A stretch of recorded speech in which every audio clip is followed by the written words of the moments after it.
Hello guys, welcome to my YouTube channel. Pada channel ini saya akan mempresentasikan tentang materi saya, yaitu leadership, seni dan gaya kepemimpinan, dengan judul pentingnya sifat kepemimpinan dalam kehidupan sosial. Sebelumnya perkenalkan diri, nama saya Safina Walia. Saya merupakan mahasiswa dari Universitas Cyber Asia jurusan manajemen.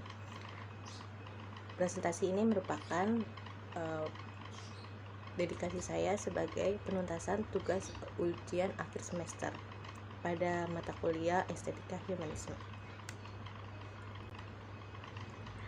Pengertian kepemimpinan, yaitu kepemimpinan merupakan sebuah kemampuan seseorang dalam mempengaruhi orang lain atau mengarahkan pihak tertentu untuk mencapai tujuan suatu kelompok, organisasi maupun perusahaan.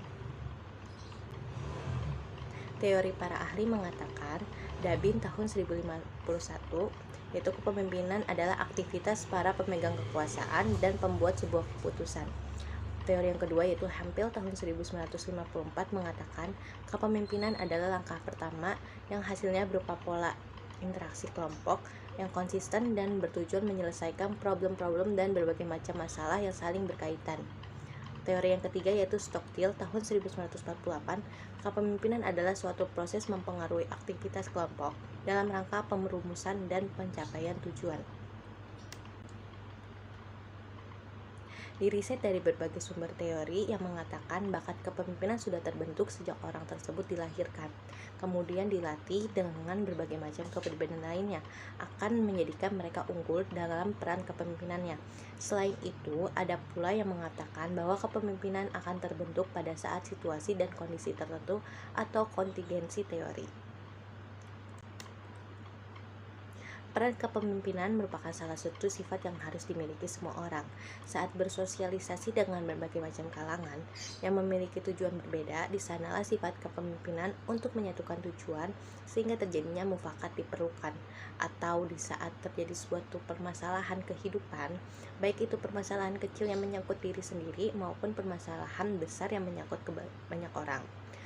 Tentu hal itu tidak mudah untuk mengambil keputusan secara sepihak. Perlu adanya rasa toleransi dan pemikiran yang matang sebelum memutuskan keputusan tersebut.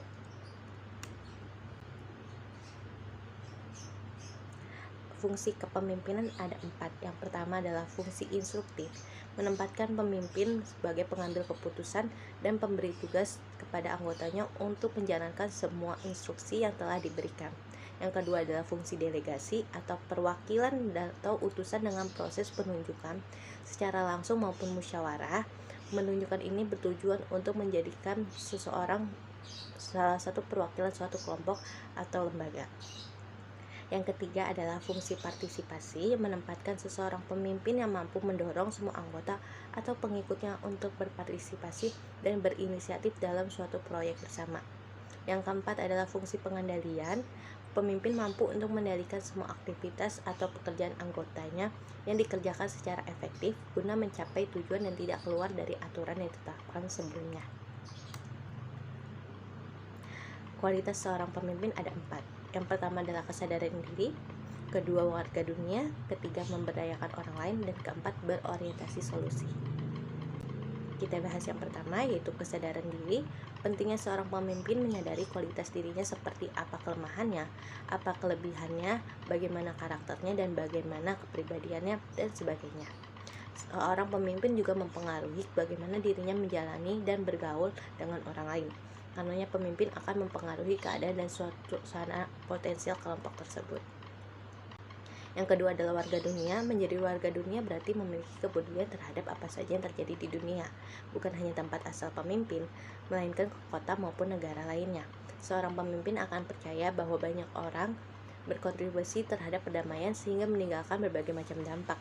Karena para pemimpin berpegang teguh, dunia ini adalah desa global. Yang ketiga adalah memberdayakan orang lain. Seorang pemimpin tidak akan bekerja sendiri, ia akan bekerja sama dengan orang lain, memberdayakan orang lain sesuai prosedur dan bantuan para ahli. Pemimpin yang baik mampu untuk mengajak orang lain bergerak maju dan membuat ikatan kuat terhadap karyawan maupun koleganya. Yang keempat adalah berorientasi solusi. Pemimpin yang baik mampu menyelesaikan masalah untuk menemukan solusi dengan cepat, mencari pendekatan untuk menyelesaikan masalah dan bergerak maju. Seseorang pemimpin harus selalu melatih pikiran dan berfokus pada solusi untuk setiap masalah. Contoh-contoh leadership yang pertama adalah mampu menanamkan rasa percaya diri pada anggota maupun bawahan. Kedua, pandai memberikan arahan pada anggota tim untuk visi dan misi yang lebih maju. Ketiga, yaitu menjadi pribadi yang optimis baik perkataan maupun sikap. Yang keempat adalah mampu mau berdiri saat ada masalah yang datang. Yang kelima, selalu ada saat dibutuhkan oleh anggota tim maupun bawahan. Yang keenam, mengutamakan kepentingan bersama dibandingkan kepentingan pribadi. Ketujuh adalah bersedia untuk ikut turun ke lapangan kerja dan bukan hanya duduk di meja saja. Yang terakhir, ke-8, yaitu bisa membantu anggota tim dan bawahan untuk mengembangkan potensi dirinya masing-masing. Salah satu kutipan yang sangat bagus ini yaitu mengatakan, untuk menjadi seorang pemimpin, kamu harus membuat orang lain mengikutimu, dan tidak ada orang yang ingin mengikuti seseorang yang tidak tahu kemana dia akan pergi. Kutipan dari John Mack. Oke, thanks for watching, thanks for listening. Do you have any question? Tinggalkan di kolom pertanyaan dan tersedia di aplikasi YouTube.